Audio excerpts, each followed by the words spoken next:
Днес няма да ви показвам древни светилища или пък гробници на хиляди години, ами ще се отправим на една значително по-съвременна разходка. Днес ще ви покажа две от най-странните езера в България, които са наистина красиви, макар и да се появяват в следствие на човешка дейност.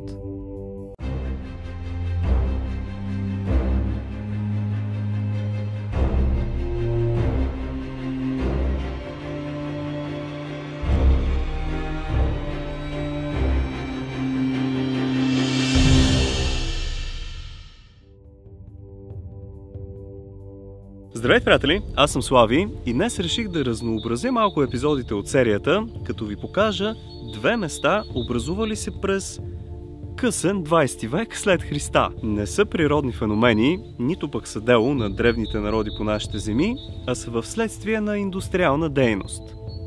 Пригответе се да посетим тюркоазеното мраморно езеро край село Православ и може би най-известният рудник в България – Цар Асен. Разходката ни из мистичните места на нашата родина продължава и ако не искате да изпуснете нещо, може да се абонирате за канала. Ще се радвам да ме подкрепите, като си вземете някои от книгите ми, някъде тук ще излезнат, а линкчета към тях оставям долу в описанието. Днес пътешествието ни започва от така известното Мраморно езеро, което е непосредствено до село Православ. То се намира на около 50 км от Пловдив и се достига лесно с кола. Край пътя има голям мраморен обелиск, който служи за ориентир, а след него следват около 5-600 метра разбит път, по който се стига до импровизиран паркинг. Хващате пътечката и след има 200 метра ще ви се разкрие една наистина необикновена гледка. Предполагам, че едни от първите ви въпроси са колко е дълбоко и може ли да се плува в него. Веднага ви отговарям да не ви мъча. Влизането в езерото е забранено, но реално няма кой да ви спре. Затова през летните месеци тук е пълно с ентусиасти, които скачат от мраморните тераси на своя отговорност. Както виждате, височината не е малка и е изключително опасно. Аз лично ви съветвам да не го правите, защото реално не знаете какво има отдолу. Вече има няколко случая на удавени хора. Иначе, по последни данни, дълбочината на езерото е около 20 метра. Тук често идват и водолази, които го използват за тренировъчни гмуркания. Доколкото четох, температурата на водата е добра през месец август, но тъй като няма оттичане, леко застоява. Езерото, както сами виждате, не е много голямо и се намира в ниското. Затова при спокойно време е като едно абсолютно огледало. Цветът на водата е синьо-зелен, благодарение на минералите в почвата и на мрамора наоколо. Събралата се вода е дъждовна, т.е. няма източник като извор под него или пък река. Водата се филтрира по естествен начин и, както виждате, е сравнително прозрачна. Дори при определени условия може да се види кран на дъното, който е потопен изцяло. Навсякъде около езерото ще забележите разхвърлени мраморни блокове, които подсказват какво се е случвало тук. Това реално е изоставена мраморна кариера в края на 70-те години на миналия век. Както виждате на вашите екрани, работело се е на доста стръмни тераси, като всеки отделен блок е бил приблизително 1 кубичен метър. Търсих доста време информация за тази кариера в интернет, но за съжаление такава няма. После може да се пуснем до селото и да попитаме местните хора какво знаят за това място. Искам да наблегна на нещо. Цялата тази местност е наистина много спокойна и някак си приглушена, а интересният цвят на водата привлича хора, които искат да я видят с очите си.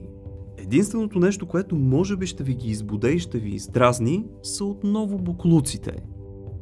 Толкова ли е трудно, след като сте били тук, да се съберете пластмасите? Наистина. Искам да помоля всички хора, които гледат това видео, където и да ходят сред природата, просто събирайте си боклуците. Наистина трябва да пазим тези места, които са наслада за окото и душата.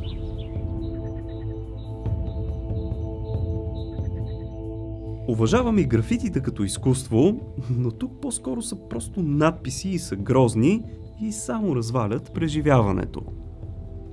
Като изключим тези неща, Мраморното езеро е наистина перфектно за пикник и разходка. Бих ви препоръчал да дойдете през седмицата, защото през уикендите на топлите месеци става малко пренаселено. Ще се намерят, разбира се, и такива, които да се катерят по терасите и да търсят адреналин в скоците от високо. Както виждате на кадрите обаче, това си е наистина рисковано, защото не се знае какво има отдолу. Препоръчвам ви да не го правите. Опасно е за живота и не си струва. Насладете се на езерото отстрани и от високо, но винаги внимавайте, защото терасите са тесни и рунливи. Едно грешно движение може да завърши с фатален край. Мраморното езеро си остава едно наистина магично място, което привлича хората с индустриалната си красота от миналото. Колкото и красиви да стават кадрите и да не ни се тръгва, е време да посетим и втората локация от днешното видео.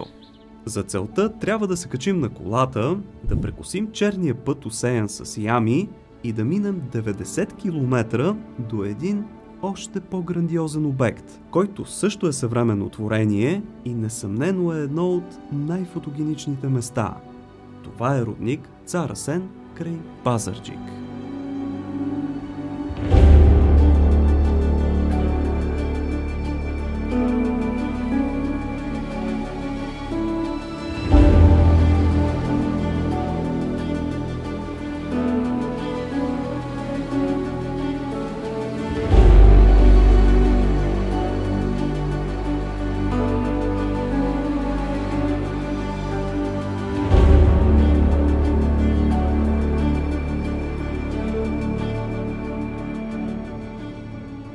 За да стигнете до него, трябва да се отбиете от магистралата в посока Панагюрище.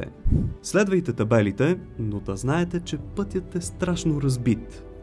Ако ви е жал за колата, може да заобиколите малко и да минете през селото Цар Асен, както направихме ние. С автомобил може да стигнете до самия ръб на огромната дупка, но за да слезете до водата ви очаква ходене. Не е като Мраморното езеро. Историята е подобна. През 1979 година тук се открива рудник за мед и други цветни метали, който продължава да функционира цели 20 години. Както може да видим от кадрите, мащабите му са значително по-големи от тези на Мраморното езеро и до повърхността на водата не се стига толкова лесно. Около 1999 година рудникът е изоставен, а дупката започва бавно да се пълни с вода и сега тя е стигнала петата тераса, което ще означава дълбочина от 20 на метра. Интересен факт е, че след около 30-40 години, при същото количество валежи, водата ще достигне до последната тераса. Тогава това място тук ще се превърне в обикновено езеро, а от рудника няма да има и следа. Аз лично съм идвал тук преди около 5 години и като че ли наистина нивото е по-високо, отколкото си го спомням. Затова колкото по-скоро дойдете, толкова по-красива ще е гледката. Ние решихме да се пуснем надолу по пътя, през който са минавали камионите в миналото, и да се докоснем до брега. За хората, които са решили да дойдат до тук, трябва да знаете, че може да слезете до водата, ако искате, но ще трябва да походите обратно на часовниковата стрелка по терасите, а като гледам само в едната посока е около 30-40 минути.